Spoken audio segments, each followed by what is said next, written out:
Hallelujah,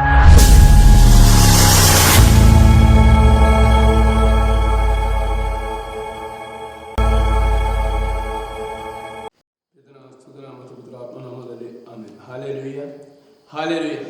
ಪ್ರಿಯರೇ, ಇದ ನಿರೀಕ್ಷೆಯುಳ್ಳವರಾಗಿ ಜೀವಿಸಲಿಕ್ಕೆ ಬೇಕಾಗಿ ಮಗದೊಂದು ದಿನವನ್ನು ದೇವರು ದಯಪಾಲಿಸುತ್ತಾರೆ. ಈ ದಿನ ದೇವರು ಕೊಟ್ಟಂಥ ದೈವಿಕ ಸೌಭಾಗ್ಯವಾಗಿದೆ. ಒಂದು ರಾತ್ರಿ ದೇವರು ನಮಗೆ ದಯಪಾಲಿಸುವಾಗ ಈ ಸಾಯಂಕಾಲವನ್ನು ಹೇಗೆ ನಾವು ಕಳಕೊಳ್ಳಬೇಕು, ದೇವರಲ್ಲಿ ನಾವು ವಿಲೀನವಾಗುವ ಸಮಯವಾಗಿದೆ ನಿದ್ರೆ.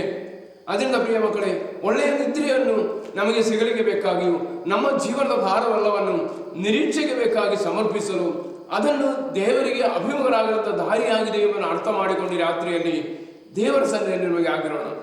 ಪ್ರಿಯರೇ, ಯೇಸು ಸ್ವಾಮಿಯನ್ನ ತನ್ನ ಜೀವನದಲ್ಲಿ ಮಾಡಿದ ಅದ್ಭುತ ಕಾರ್ಯಗಳು ಸಂತ ಪೌಲನು ಪ್ರಕಟಪಡಿಸಲಿಕ್ಕೆ ಬೇಕಾಗಿ ಪ್ರಯತ್ನ ಪಡುತ್ತಾರೆ.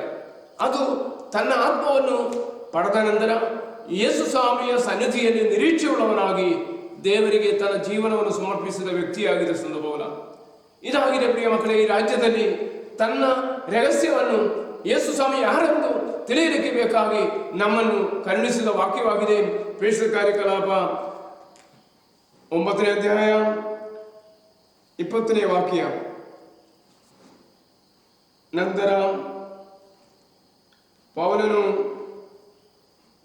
ತಡ ಮಾಡದೆ ಯಹೂದ್ಯರ ಪ್ರಾರ್ಥನಾ ಮಂದಿರಗಳಿಗೆ ಹೋಗಿ ಯೇಸು ದೇವರ ಪುತ್ರ ಎಂದು ಬೋಧಿಸಲು ಆರಂಭಿಸಿದರು.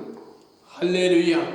ಪ್ರಿಯರೇ, ಒಂದೊಂದು ರಾತ್ರಿಯನ್ನು ಯೇಸು ಸ್ವಾಮಿ ದೇವರ ಪುತ್ರ ಆಗಿದ್ದಾರೆ ಎಂಬ ಅರಿವಿನಿಂದ ಜೀವಿಸಲಿಕ್ಕೂ, ನಮ್ಮ ವಿಶ್ರಾಂತಿಯನ್ನು ದೇವರಿಗೆ ಸಮರ್ಪಿಸಲಿಕ್ಕೂ, ನಮ್ಮ ಜೀವನದ ಭಾರಗಳೆಲ್ಲವನ್ನ ದೇವರಿಗೆ ಸಮರ್ಪಿಸಿಕೊಂಡು ಈ ಸಂದೇಶವನ್ನ ನಾವು ಸ್ಥಿರಚಿತ್ತರಾಗಿ ನಿಂದು ದೇವರಿಗೆ ಸಮರ್ಪಿಸಿ ನಮಗೆ ಪ್ರಾರ್ಥಿಸೋಣ. ಪಿತನ ಸುತನ ಪುತ್ರಾತ್ಮ ನಾಮದಲ್ಲಿ ಆಮೆನ್.